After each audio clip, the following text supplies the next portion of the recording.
All right, welcome everyone. My name is Heather Maselli. I'm a postdoc research fellow in the Office of Curricular, Pedagogical, and Digital Innovation at AACNU. And I'm joined today by my colleagues, Jess and Eddie, who I'm going to let introduce themselves. Jess? Hi, everyone. I'm Jessica Chittum. I'm the Assistant Vice President of Curricular and Pedagogical Innovation and the Director of Value Operations at AACNU. I'm pretty excited to be here. So glad that you all have worked out the virtual presenter option so well. Very thankful for that.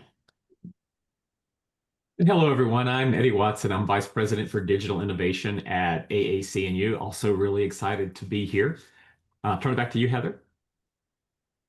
Eddie, you have the first slide. Fantastic. Well, let's go to the next. Thank you, Jess. So why are we all here, and why are Jess and Heather and I more excited than we maybe usually are on a Thursday afternoon? But we've been working on a project that we think is going to have a significant influence in the larger open education context. One of the goals that we've sort of had for a project that we've been working on for the last 2 years is around the notion of establishing a generalizable foundation upon which all of us can be advocates for OER and open education. I mean, like right now, when you look at sort of like the landscape of research, like the evidence regarding OER and its impacts, you do see some studies, like a study I led at the University of Georgia, gosh, about 8 years ago now, that suggested that adopting OER and giving access to all students on the first day of class did indeed have an impact on student success metrics such as end of course grades, the DFW rates, things like that. But then there are other studies that found, no difference at all. Like, having OERs and doing comparisons and the like didn't seem to have an impact. So, like any sort of new domain of research, it might take kind of 10 years to establish some sense of what the truth actually is. So in other words, you have 40 different studies appear over time at different places, and if they all kind of point in the same direction, you kind of think that you've answered that research question.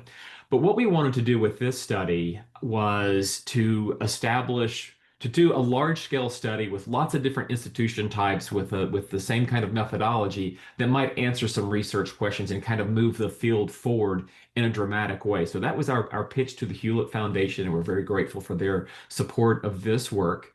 But one of the other things that we were hoping to accomplish with this study is if we were able to definitively show an impact regarding OER in lots of different educational contexts, that it was fairly generalizable, that, doing these kinds of practices led to these kinds of outcomes, that we might be able to add OER as a high impact practice to AACNU's larger list of high impact educational practices.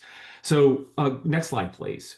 So some of you may be familiar with our list of HIPs, and actually this kind of serves as like, the list that many institutions go to think about, like, depending on your accreditation region, but like in the Southeast, like in the SACS accreditation region, if you look at the quality enhancement plans that are part of the reaffirmation process for all of the colleges and universities within that larger region, the majority of them mirror items from this list of high impact practices. So high impact practices that there are evidence that would suggest these practices do two things.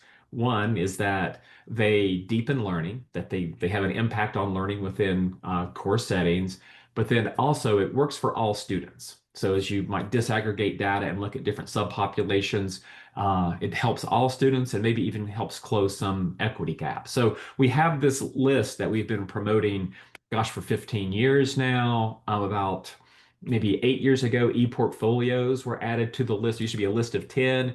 And so e-portfolios were added, and that made the list 12. And the emerging data that we have from this large scale study is suggesting that it is a candidate to be added to this list that would then place OER in a completely different kind of conversation, where it would put it in front of lots of people who are thinking about how we might improve student learning outcomes on their campuses. So next slide, please. So the study that I've mentioned, I mean, our approach was to bring together a common methodology across lots of different types of institutions. So, the study that I mentioned earlier from the University of Georgia, where students are largely from an 8-county region around Atlanta, that's not necessarily generalizable to like community colleges in the state that you're in right now, for instance. So, what we wanted to do was bring together institutions from all Carnegie classifications and share a common methodology, common data draw, and see what the results might be. Next slide, please. So we kind of did a kickoff with these campuses. We brought in campus leaders, provided them with honorariums to really be partners in this research. And we did a convening in Atlanta a couple of years ago now, just about 2 years ago, to kick off the project. And next slide, please. And we had a focus on really kind of 4 research questions or 4 research domains. I mean, the overarching question was, well, what is the impact of OER, open textbooks, open resources on student academic performance? So thinking about academic performance as evaluated by final course grades, but then also looking at DFW rates, like does OER adoption, everyone having access in a course setting, does that have a positive or negative impact on DFW rates? So that was one area that we wanted to look at. But we also began thinking about, why do we see differences in studies? Like, if this is a generalizable truth, wouldn't we see this as pretty much, across all studies, that yes, OER is having this positive impact? And we're not seeing that. To look in the published peer-reviewed literature, there's some studies where it's just sort of like, well, there's just no statistical difference. But we started brainstorming, well, what could cause that? That's maybe not necessarily revealed within the study or as it was published. And one thing that we think could have been a variable is this notion of the quality of adoption scenario. So in other words, would you think a course would be better if a faculty member was given like instructional design assistance to help redesign the course with the new textbook, or faculty development associated with redesigning the course, or maybe an incentive, such as financial support to maybe have a course release to actually do this work. On down the line, we brainstormed lots of different ideas. So we actually thought, well, if you have all of these variables in place that could improve the quality of the course redesign, well, there might also be variables that would have a negative impact. So, if I was hired at the last minute and told that I had to use a new textbook, and it was this free textbook, and so I had to build the course on the fly, that probably would be a very different kind of course in terms of quality, as opposed to a course where a faculty member spent the previous 8 months of a given year building out a course with instructional design assistance, with financial assistance, with faculty development support, all those kinds of things. I would think those kinds of supports would make that course better, which means that the course would actually function better, and that student outcomes would be better, as opposed to maybe an adoption scenario that was less than ideal. So part of the study that we've undertaken is to, as we collect information from all campuses, we want to know about the specific information around an individual course and what was the context of that adoption. And therefore, we would have different levels, like what might be idealized adoption scenarios, and how might OER in an idealized adoption scenario, what might that look like, versus OER adoption with less than ideal? Like, would there be a statistical difference between those two? And if so, then it would suggest best practice, like in other words, when done well, what would that look like? And so those are the kinds of elements that we're mining as well. So that's something that hasn't been done in any previous study, and we've made that a companion piece to sort of just the end of course data analysis and comparison. We've added this extra variable in there that helps with that. Next slide, please. So, there are other things that we're looking at as well. I mean, certainly open education practices and what does OER enable, but then how does taking courses with OER impact student outcomes throughout their college experience? So not just that one individual course and their grade and maybe a change in DFW rates overall in that course, but might it have an impact on students' final GPA? Degree completion statistics, things like that. So we collected a large amount of data, and it was a common data set from all of these different kinds of campuses, from all institution types. The study that we did at Georgia, 8 years ago, it has been cited quite a bit. But again, it's like maybe 20,000 students, which is a pretty big number, but it's 20,000 students from one institution. Our goal is like, what if it was 10 times that, or 20 times that, or 30 times that in number of student records? And that would make it far more generalizable from all institution types. Wouldn't that be exciting? And so that's what we're really here to share with you today, are the findings of really the work we've been doing for the past 2 years. Next slide, please. All right. As Eddie mentioned, this obviously has we have a lot of research questions, so we had to take a lot of different approaches to data collection. We're only going to specifically talk about course, student, and instructor data today, but I just want to give you kind of a general idea of what the other pieces were focused on. So the first thing that we collected from all of our institutions was an institutional questionnaire. This questionnaire gave us context. Do they have an OER program on their campus? Do they have fellows? Do they have learning communities? Do they have policies in place to support OER? Are there statewide efforts to support them?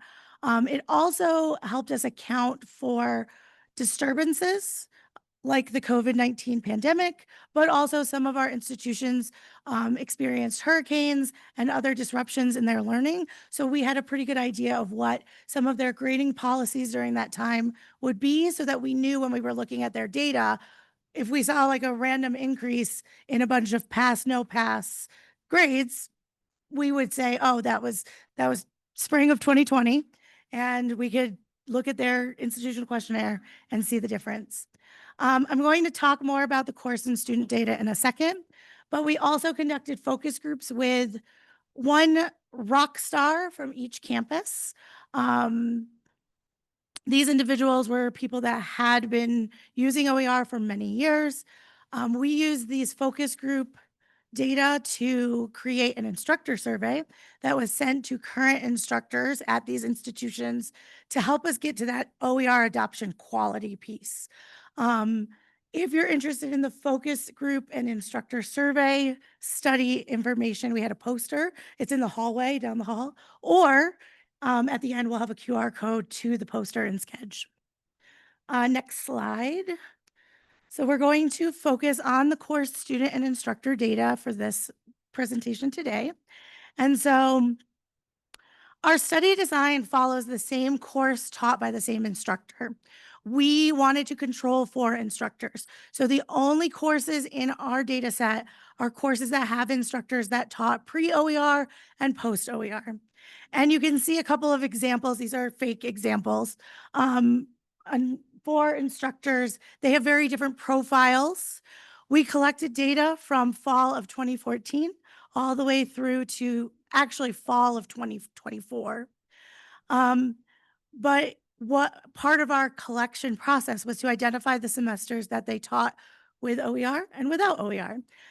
This was a very interesting process because for some institutions, we used course tagging, which didn't go all the way back to 2024 or 2014. We relied on institutional knowledge in a lot of cases.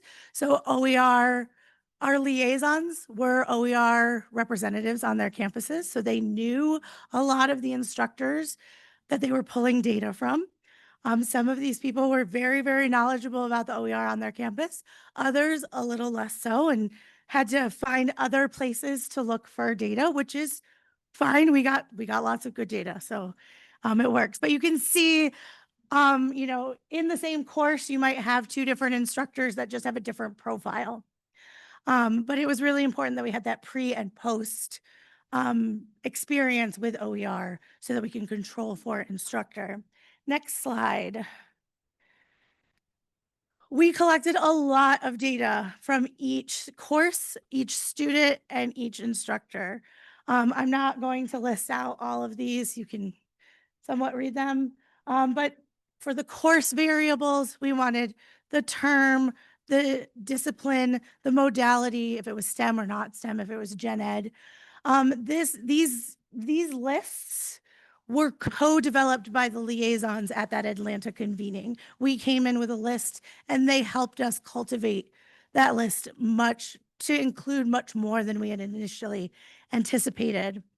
Our student variables include characteristics of the students, but also their outcomes at the institution, as well as some incoming variables like ACT, SAT if they have it, or high school GPA. And then we did collect some information about instructors, their status, their experience, and if they were a current instructor. Not every record not every student record has all of this information. We have a lot of gaps in our spreadsheets, a lot of unknowns. So next slide, Jess. Pulling this data was a experience in and of itself. Working with 15 institutions with all different policies, all different setups, it was very interesting. So we did not work with just OER focused individuals. Some of our liaison teams included institutional research participants, but we also had to work with institutional research at pretty much every institution, as well as financial aid, especially for Pell eligibility. One of the barriers was employee turnover. We lost an entire institution because our liaison left that institution and no one else on the campus had that institutional knowledge. Another campus, we're only presenting 14 of the 15 institutions today because one campus is still in data collection because their institutional research office had major turnover. And they started the project, lost their institutional research person, had to hire a new institutional research person, and then bring them up to speed on the project. And we're still working with them to get their data, hopefully in the next week. Next slide. But our biggest hurdle was Pell eligibility data. So if this is something you are interested in, note that the guidelines are very unclear and financial aid is very protective of this data. It is personally identifiable information. It's considered that by the government. So there's very special considerations, but if you read the guidelines, it is very clear that it can be shared with research purposes, to third parties, to researchers, as long as there are certain guidelines in place. We had to work closely with offices of financial aid and also legal. I'm not going to look at Andrea right now. And even still, we still have a couple institutions that did not report Pell data, or they only reported if students took Pell data because that is not personally identifiable information. So we do have a lot of unknowns in that category, which you'll see in a moment. But these barriers were kind of like I said, a lesson in and of itself and inform future studies as we move forward. Next slide, Jess. So overall, from our 14 institutions, we collected 1.5 million records. We discarded about 800,000 of these, and that seems like a lot. But the reason that we discarded a lot of these is because in a lot of cases, it was easier for the institutions to give us an entire course of data as opposed to the individual instructors. So we could take the course and filter out who taught pre and who taught post. There were a lot of instructors in data that they either taught pre or they either taught post. And so those were kicked out, and that's the majority of that 800,000. We did remove students that we assumed were under 18 during the course. And we did remove individuals that got pass, no pass, or satisfactory, unsatisfactory, those that don't have letter grades or withdrawal rates or withdrawal status. We retained 675,000 records. And if you look, the no OER, so the pre-OER and the post-OER are almost exactly 50%, which I don't know, I think that's pretty fantastic for a study that large. We retained records. The range, some institutions we retained lots, some we did not, but it was about 25% to 94% from each individual institution. So some institutions were like perfect. And and got us exactly what we needed. Others, we needed like to just take a whole bunch and cull it ourselves. Next slide. So our 14 institutions are geographically located across the United States. And the bubbles show the number of student records for each institution type. Community colleges, far and away, make up the majority of our records. Our 3 community colleges gave us so much data. It was awesome. And I see all 3 of you in here, and that's amazing. Um, followed by our doctoral institutions and HBCU, and our public 4-year. Our smallest numbers are private 4-years, and we did include 1 tribal college. So that tribal college, you can't see that. The end is about 500. Next slide. Our data set includes about 1,069 unique instructors across 383 unique courses. We have 41 semesters of data from fall of 2014 to fall of 2024. This data, it does include summer semesters and winter semesters for some institutions. And then the types of courses, the majority of them are the arts and humanities. There are a lot of English Comp 101 classes in there. Social sciences, physical sciences, and the biological sciences also make up decent percentages as well. Next slide. So our student records are broke down by ethnicity. 40% or 45% were white students, followed by about 30% Hispanic or Latino, and 13% Black and African American, with smaller percentages of the other ethnicities in our samples. I don't have anything else to say about that, sorry. I was trying to think. And then to break down Pell eligibility, you can see that large unknown that 21% of our data just doesn't have. We don't know whether or not they're Pell eligible or not. Same thing with first generation. That was also, I think that's 38%. The institution just doesn't keep track of that information. But enrollment status, we have part-time and full-time as well. Full-time is 55%. Very small numbers. Next slide. So because of all of those unknowns, the type of statistical modeling that we decided to do doesn't like having open cells. It freaks out.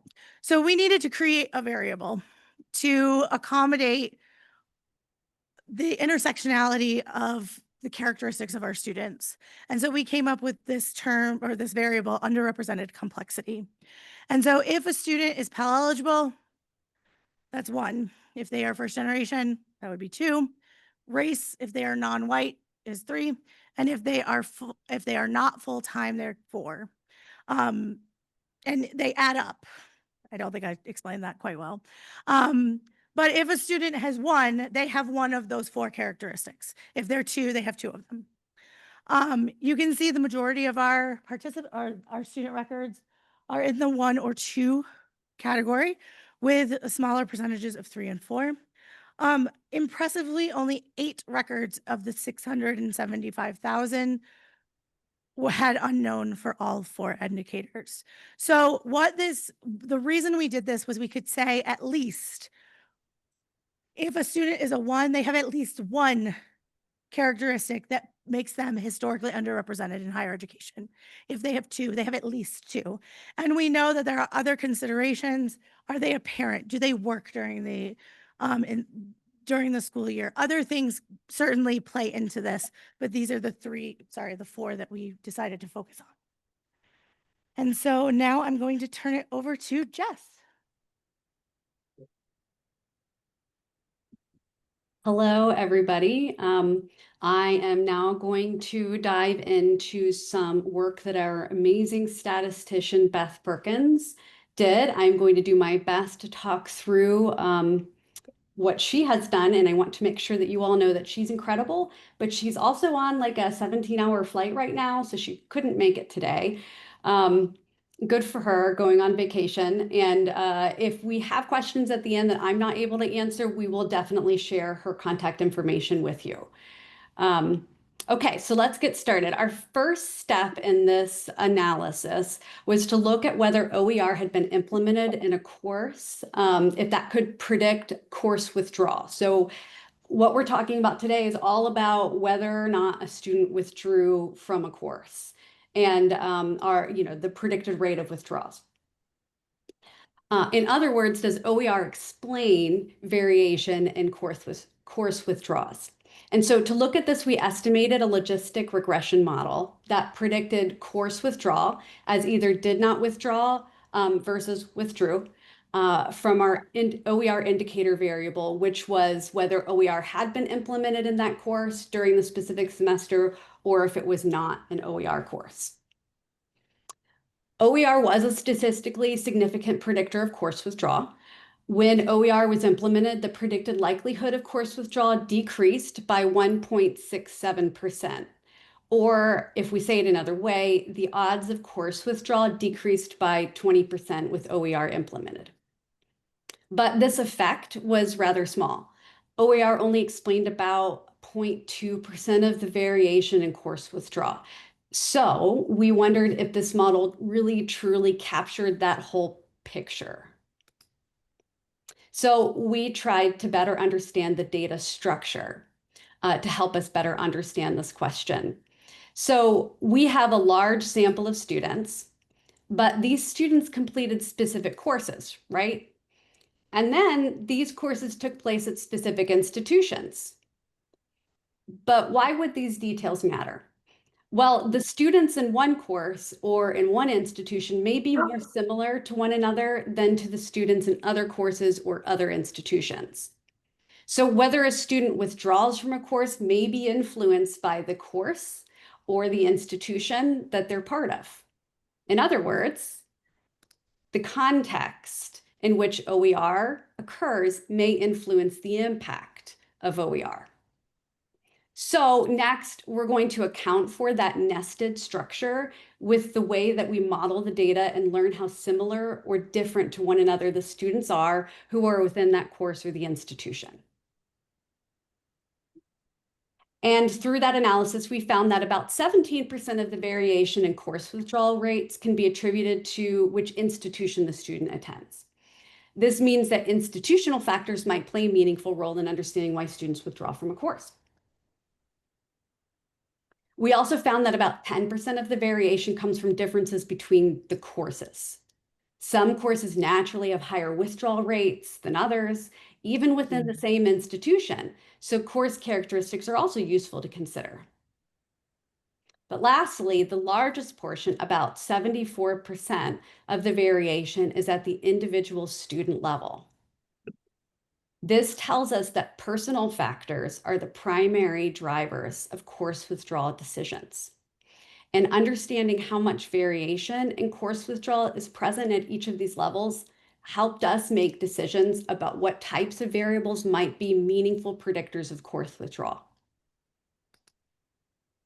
So based on the breakdown and variation in course withdrawal in our data, we know that institutional characteristics, course characteristics, and student characteristics are all important to consider. We also need to investigate whether these characteristics interact with one another. For example, does one characteristic on course withdrawal depend on another characteristic? So for our model, we included institution type, in this case, the Carnegie classification, whether OER was incorporated in the course or not, and our calculated underrepresented complexity variable. And remember that that's made up of our Pell eligibility, race or ethnic background, first generation student status, and enrollment status variables.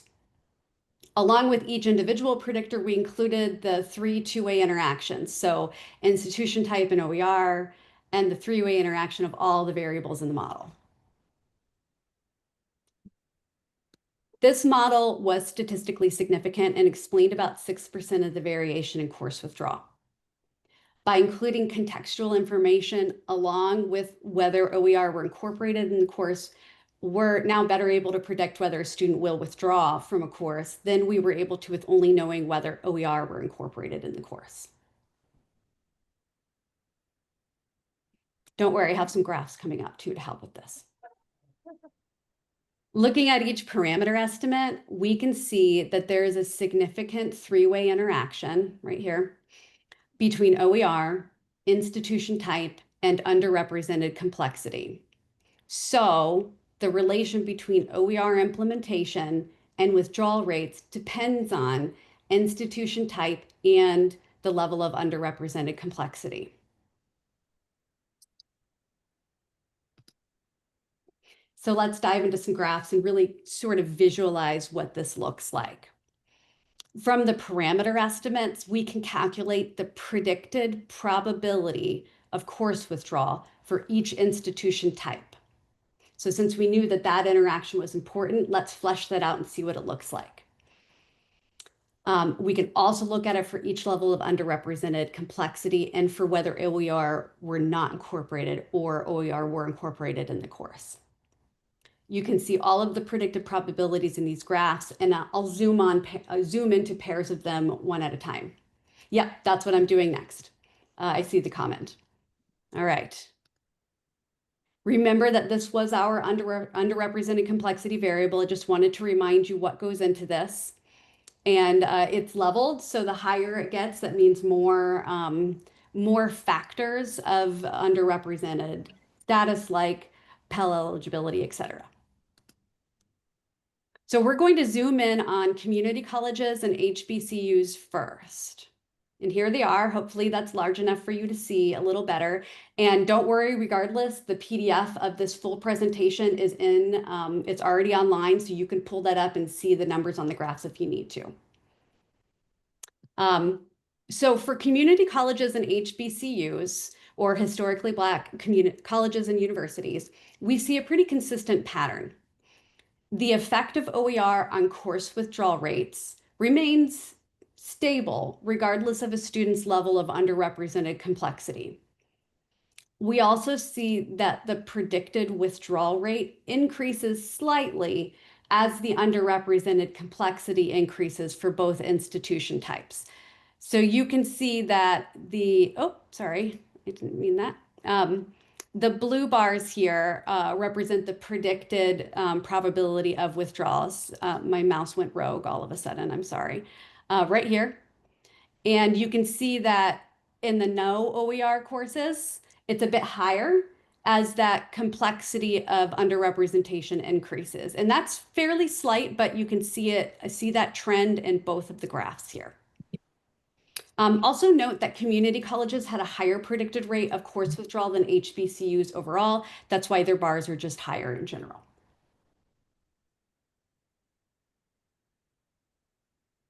All right. So now we'll zoom in next to regional public 4 years and doctoral institutions. So at these regional public 4-year and doctoral institutions, the story is quite different.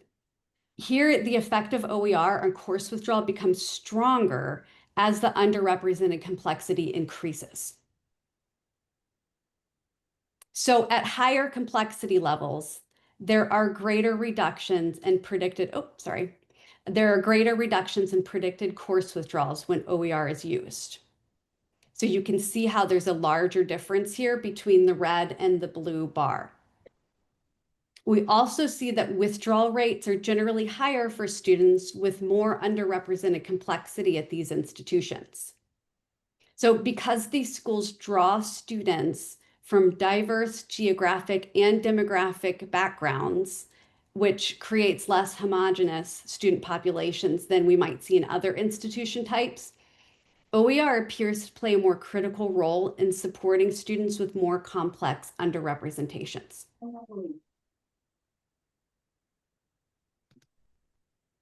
Now, finally, a look at these trends in private 4-year institutions and tribal colleges. Private 4-year institutions showed an unexpected pattern. Overall, It's first very important to note that predicted withdrawal rates are quite low at these institutions. Students just don't withdraw as often, regardless of OER implementation. However, as underrepresented complexity increases, we actually see somewhat higher predicted withdrawal rates, which you can see in this larger navy blue bar. And when OER is implemented compared to when it's not. Our sample size, again, for students with the highest complexity level at these institutions is really quite small. So we do need to interpret this finding cautiously in general. And then at tribal colleges, I'm going to put it up there just so you have the reference. At tribal colleges, predicted withdrawal rates are higher overall. And interestingly, or perhaps unexpectedly, there's a greater reduction in predicted withdrawal rates at lower levels of underrepresented complexity. So we can see that down here, having OER in the course means that we have many fewer predicted withdrawals than what would be expected typically when a student's underrepresented complexity would be lower. So maybe there's one on the list that they represent rather than all four. And that effect gets smaller here the more underrepresented complexity there is to their student profile. However, there is consistently a reduction in predicted course withdrawals when OER is implemented compared to when it's not. But again, the sample size is a consideration here with tribal colleges. You can see the N at the top of 589. We have relatively few students in the lowest complexity categories as part of that 589 for this specific institution classification. Okay, so our preliminary results show that context matters, which as educators, that shouldn't be a surprise to us, right? And it's really about being creative with the methods that we use so that we can really explain what's happening. The impact in OER on course withdrawals differs across the institution type and the level of underrepresented complexity. We also learned that modeling the data without taking into account the structure of the data does not provide the entire picture and contributes to a misunderstanding of the impact of this pedagogical intervention. So looking forward, we need to remember that the majority of the variation in course withdrawal rates was at the student level. And there may be many student characteristics, perhaps some that we did not collect for this study, that may be worth exploring in future studies. We also plan to look at the impact of OER on student performance in a course, so grades A through F, which is a variable we did in fact collect, and that's our next part of the analysis. So for those who did not withdraw from the course, what impact then does OER have on the final course grade, for example? And as a reminder, we didn't just collect course and student data, we also collected instructor survey information to combine with the student data to understand that notion of OER done well. So our objective next with those data is to flesh out what we might consider evidence-based implementation strategies, which we anticipate are likely to also vary by institutional context. In other words, this would be critical when done well is what we're determining for high impact practice. It's not about the practice being used, it's about it being used well. And what does that mean or look like when it comes to OER? Now back to Heather. And so if you're interested in some of our survey research, the QR code is here. It's also on that PDF on Schedule. And the next slide is also a link to our OER research database, which is very helpful, has over 1,200 citations, but I want to give at least time for one question. It was a lot.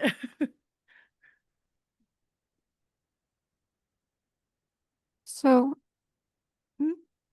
Jess, can you go back one slide? One slide, two slides. Okay.